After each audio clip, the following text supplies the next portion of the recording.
Hey, yo, what's up? You know the deal. The Euros happened, and I'm here to talk about it. I will warn you, I traveled over the course of the past day, and it is 2:20 in the morning. This is the last thing I'm recording before I go to sleep.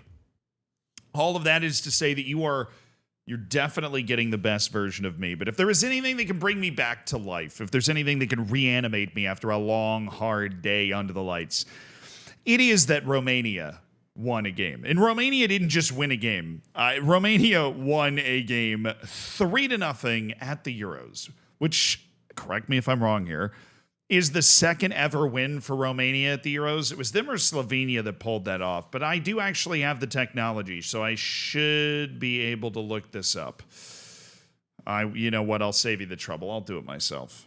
No, that's their second ever win at the European Championships. Their other win against England, by the way. They won 3-2 way back in 2000. But this Romania team, I want to be very clear, is not good. They have gotten a lot better, clearly. They have managed to get themselves back into the European Championships. They have managed not only to do that, but to play well. They also had a terrific qualifying campaign for the Euros. It was their best qualifying campaign in the last four that they've participated in, which, I mean, congratulations, right? It's the second most matches they've won in a qualification cycle in their past six qualifying efforts. Look, this is a team that I went in and predicted was going to do nothing. And, unlike people that might be offended that their picks are wrong, I am incredibly happy for them because this is the type of team, and it took me 2 minutes somehow to get to saying the thing that I wanted to say. This is the type of team that we watch tournaments for, right? Because be honest with yourself. You go into watching this game, maybe one guy on the Romanian team. If you're a real hardcore nut like me, a couple, right? But you don't know most of this team. It's a team of nameless, faceless guys that are coming in with blue hair, right? Which, sick call by the right back, by the way, to go with the blue hair. Loved that touch. And they go in and they start just shooting from everywhere. They start launching balls from 30 yards away towards Lunen's goal. Now, Lunin did not cover himself in glory here, the goalkeeper for Ukraine. He gave a ball away that ended up leading to the first goal. He definitely should have saved the second goal, which was another long shot. And he did have one or two really sharp, good saves in this match. I'm not saying he's a terrible goalkeeper, but he certainly didn't have his best game. And neither did Ukraine, right? Because Romania, the reason that I believe that they are the type of team we always hope to see in this tournament is because as a nameless, faceless team, there's no preconceived notions that we have about this team. But what they did do is they showed up and they kicked Ukraine's ass. Right? Ukraine has accomplished a lot to be able to get to this tournament again. 3 years ago, they managed to get to the round of 16. They had a really close shave with being able to make it to the World Cup. This is a good Ukraine team. It is a team that in every measurable thing is better than the Romanian national team, and yet it just didn't matter, right? Because the whole point of these tournaments is we're not playing a 38-match league, right? We are playing one match. And if you show up and you go out with the right energy and the right vibe and you get lucky, their goalkeeper has a bad day and you hit a couple of spectacular shots, things can go your way. That's the beauty of football in general. It's the beauty of tournament football. But Stanciu scored in the 29th minute, and then there was a quick fire double early in the second half for Romania to be able to pick up an absolutely massive 3 points. It's massive for two reasons. One, just getting those 3 points means it's very hard for them to not make the knockouts, right? You'd have to be very, very unlucky because top four of the top six third-place teams are going to go through. All you need is for two groups to only have two teams that win matches, and you're safe. Romania picking up a win on its own is great. Now, not only picking up a win, but picking up +3 in goal difference. Romania has done as much as any team in this tournament to guarantee that they're going to be able to go to the next round.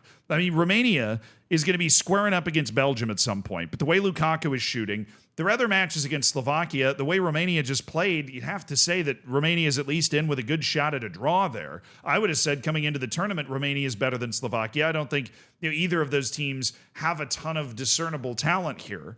They don't. Slovakia is a very steady team with very good international experience, right? They were at the last Euros as well. Romania is this new kid on the block, right, with this new core of players that is apparently playing at an incredibly high level. But I'm not going to make Slovakia the favorite over Romania going into that game, which means unless they fumble a lot of goal difference, If you're a third place team with a non-negative goal difference that has 3 points, you're basically through. I mean, I simulate these types of tournaments all the time on Football Manager, so I am typically familiar with kind of what is going to get you through. Romania is as safe as anybody in this entire tournament right now. And why not look at this situation? If you can hang a legendary performance against Belgium, why not look at this situation and think you can win this group at this point? This is probably the easiest group in the whole tournament, and Romania just lit the whole thing on fire with a 3-0 against Ukraine. Now, the actual difference in this match, if you didn't have the chance to watch it, was that Ukraine did not play poorly in this game. Lunin wasn't great, but the whole team did not play poorly. Romania went out there, and the shots that they took, they believed those shots were going in. Ukraine took its shots, and Ukraine hoped its shots were going in. The shots that Ukraine took were not full of optimism. Their shots were not even particularly close most of the time. They would get into chances that were better in most cases than the goal-scoring chances Romania had, but the shots were just horribly hit.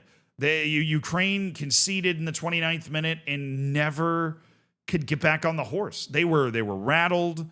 They were overawed by the occasion. They did not show up ready to play, particularly after that first goal. And Romania just won. I mean, I know this is like woke nonsense here, but like just won it with vibes.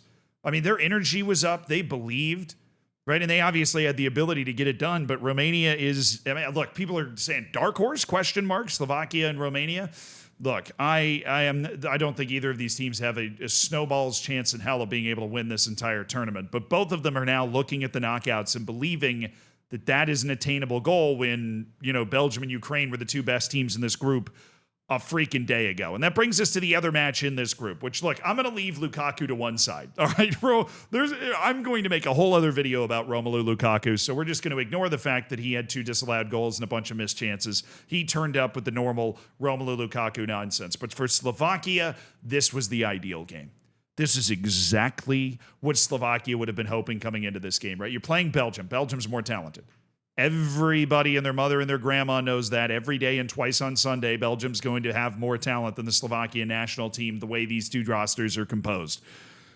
But Slovakia gets an early goal. Slovakia gets an early goal, and that is just the ideal position because you can sit, you don't even have to worry about trying to apply any pressure. You're in a winning position, right? And that obviously puts you in a perilous spot, but they got their lines right. They stayed disciplined. And look, when you're playing at something like the Euros, you're going to get everybody's best shot. Right, you're gonna get everybody, like even Ukraine getting their butt kicked in that game against Romania. Those guys are still making every sprint. They're still running super hard. You're gonna get everybody's best shot, and it's really hard to score against 11 guys that are moving well tactically and have the physical tools to stay in front of you and not get completely dominated. It's really hard to do. This is why, breaking down a low block is like the hardest thing to do in the whole game. Slovakia gets the early goal and is able to freeze Belgium out. Now, of course, Belgium got unlucky, and of course, Belgium should have scored in this game. Belgium's 3rd in the world. I don't trust the FIFA rankings as far as I can throw them, and neither should anybody else, but Belgium's obviously a very good team, right? Now, they've had their ups and downs, but Belgium's got Romelu Lukaku, who, in this current state is not a very good striker, but usually is. They've got, arguably the best midfielder in the world, nearly inarguably. And they've got some very, very high-level creative players. I mean, Jeremy Doku is a very exciting player. I love Jeremy Doku. Sure, he's only got like 2 moves, right? But he is a hell of a player. And my God, Trossard, the number of goals Trossard scored over the course of that run, and I love Timmy Castagna. Yannick Carrasco's great. The only big miss for Belgium being the fact that Thibaut Courtois was not fit enough to play regularly over the course of a tournament, so they've got Castells back there instead. But if we're being entirely honest, Castells, is going toe-to-toe with Dubravka to begin with. But anyways, I didn't see anything from Slovakia that makes me think that they're going to be out here beating a ton of teams like this. I think that sometimes the match goes perfectly for you. Belgium was ripe for the upsetting, and Slovakia ended up getting the ideal match where it was able to pull off that upset. And now it's sitting on 3 points, so the win over the best team in the group. The Pot A team has been dealt with. And Slovakia's got to feel like it can get at least a point, maybe 3, maybe 6 from its other two matches, because it will be able to go toe-to-toe with Romania as long as it can match Romania's vibes. And Ukraine is definitely reeling after a stunning 3-0 loss to Romania. So the door's wide open for this team, but I didn't see anything that blew me away as is super impressive. Just Belgium having the same sort of fits of incompetence that have haunted this golden generation in the past. The final match, Austria and France.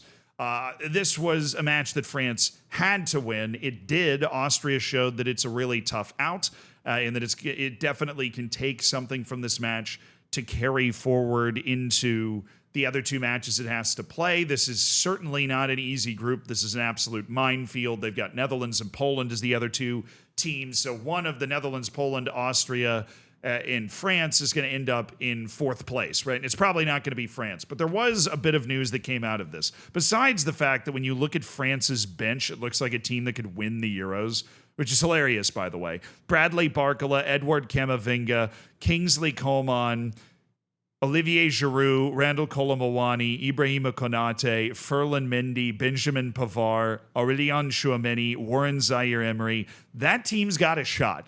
Legitimately has a shot to win any competition in the world that you're putting 11 players together for. But besides that, Kylian Mbappe broke his nose. I'm going to see if I can find a picture of this. Yeah, it's bad. I mean, it's rearranged. His nose starts here and then it goes over there. It's a real nasty break of the nose. But speaking from experience, I've broken my nose before. It was particularly horrific. It was basically stapled to my cheek. It is not an injury that should keep you from playing in the Euros. As long as you can get that nose pushed back to its original position so that the airways are going to be intact when it reheals. I didn't know to do that. I let it swell up too much, and they had to re-break my nose a few weeks later. It is as horrible as it sounds.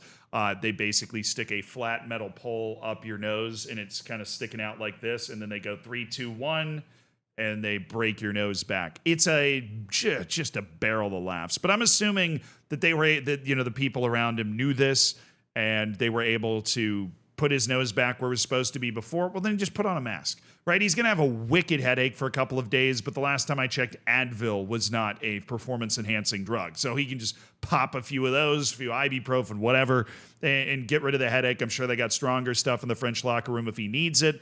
And just put on the Batman mask and go out there and get it done. So I don't think this is as big a deal as other people are blowing it up to be. Obviously, he's going to be feeling a little groggy, and he's going to have a headache. Like I mentioned, that was my experience. But there is a remarkable lack of physical pain with the nose stuff. You feel the blood, and it kind of feels like your nose is being pinched a little bit on the inside, but there's no like sharp resonating pain like when I've broken my arms a few times, a wrist, torn my ACL. There's like these deeper kind of resonating pains. That doesn't exist with a broken nose. So Kylian Mbappe will be all right, but a gutsy win for France. Not all the wins are going to be sexy, but 3 points is 3 points against a tough out like Austria. That works. Austria, this match was gravy. The other two matches are, if they can get 4 points or something, that's what's going to determine whether Austria can get to the knockouts or not. Their Euros starts after this match against France. Well, France picking up this win is just trying to avoid any potential drama. You start with 3 points when you're a team like France, and the world is your oyster. Going into this tournament, I thought France is the most talented team in it. They did nothing to change that here today. The biggest change in perception? Freaking Romania. If that vibe and friendship shows up for a second straight match, we might actually be having serious conversations about the fact that a couple of these Romanian guys are way better than we thought. But, that's a match day 2 conversation.